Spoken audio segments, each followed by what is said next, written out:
Welcome back to Good Morning Australia. Well, cigarette companies are on the attack, and according to a South Australian Health Commission survey, teenagers are the new target. The survey says the new packs of 15 cigarettes are directly aimed at teenagers and are encouraging young people to smoke. The smaller and cheaper packs of 15 cigarettes have been on the market for several months now, and according to a survey, 56% of 14 and 15-year-olds are buying them. To discuss this latest marketing exercise, we're joined in Sydney by Mr. John Dollisson from the tobacco industry. Very good morning to you, Mr. Dollisson. Good morning. And in our Melbourne studio, Dr. Nigel Gray, who is the director of the Anti-Cancer Council. Good morning, Dr. Gray. Morning.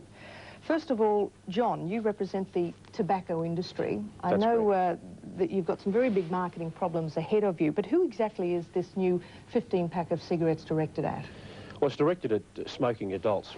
I think it's important to point out that changes in the size in cigarette packs has been a feature of the Australian industry for a long time. At the moment, there are something like less than 2% of the Australian market in packets of 15. The important issue here is why do children smoke, and one that Dr. Nigel Gray refuses to answer.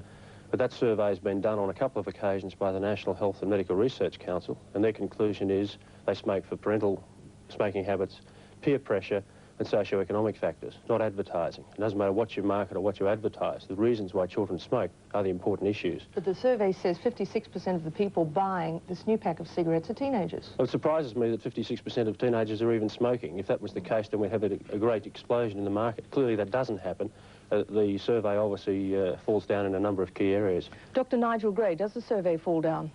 No, it's 50%, 6% of the smoking teenagers was made clear in the press release that came to me. Mr. Dollisson mightn't have seen that. Mr. Dollisson does raise a good point that why are teenagers smoking, and is this a way by correcting this sort of presentation of marketing to stop children from smoking? Well, we don't believe there ought to be any promotion of cigarettes of any sort at all, because we think it's a toxic product that causes cancer and causes heart disease. Mr. Dollisson doesn't agree with that. He and I don't agree on almost anything. And I certainly don't agree that this isn't targeted at children. I think that 15 packs were directly introduced so that they'd be cheap, so that they could be hidden in clothing, and so that they'd be a good marketing gimmick which would be attractive to children. And the advertising campaigns which are supporting this are attractive to children. The Alpine advertisement, I think, is a scandal. I think it's a direct appeal to young people and kids, and if Mr. Dollisson doesn't know that, then I'm surprised. I frankly don't believe what he says. Well, if I could just respond there, the marketing of, again, the key question here is why do children smoke? And Dr. Nigel Gray refuses to answer that. Now, we're not doing those surveys. The National Health and Medical Research Council are. They're not concluding that it's advertising. They're not concluding that it's marketing. They're concluding that it's parental smoking habits, peer pressure, and socio-economic factors. Now, Dr. Nigel Gray complained when the industry went from 20s to 25s. He complained when the industry went from 25s to 30s. He's now complaining when the industry has a look at 15s. He even complained when the industry took a positive step to try and stop children smoking, and that was to put warning signs in 60,000 retail outlets right the way around Australia saying, hey, it's illegal to sell to children. Yet he still complained about that.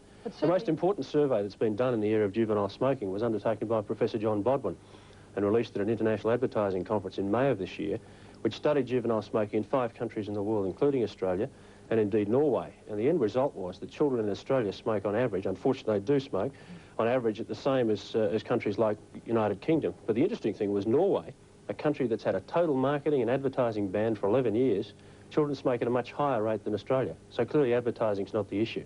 The issue here is why do children smoke? And if these anti-smoking campaigns are going to have any effect, they've got to address that key question.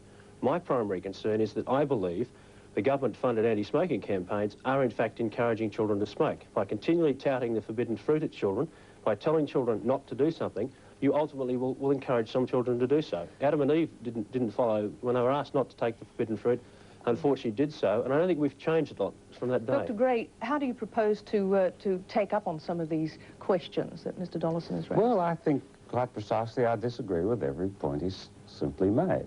I don't believe that the NH and MRC surveys say what he said they did. They didn't address advertising. You know, you don't normally address advertising when you go and ask kids about their smoking habits.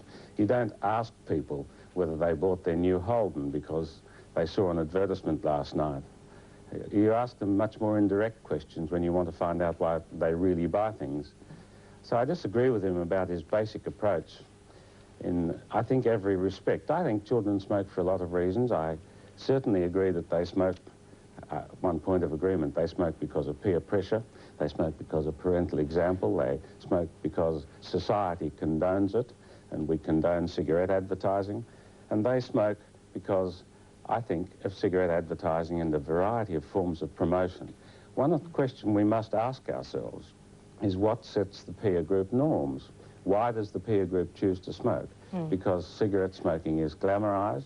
It's particularly glamorised by the Alpine advertising, which is marketed in 15s. Well, and I think we've all seen that before, Mr. Gray, but Mr. Dollisson, do you believe that smoking causes lung cancer? No, I don't. I think there's obviously a strong statistical correlation there. We're trying to research to find out. I know your whole industry is facing problems. You've got restricted advertising.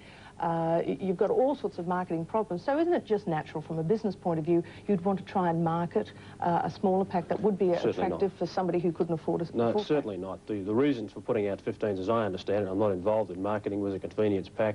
30% of Australian smokers smoke 15 or less cigarettes a day, so obviously it's a convenient pack. In the United Kingdom, when the price of cigarettes were going up to the pound, they actually market a packet of 19s.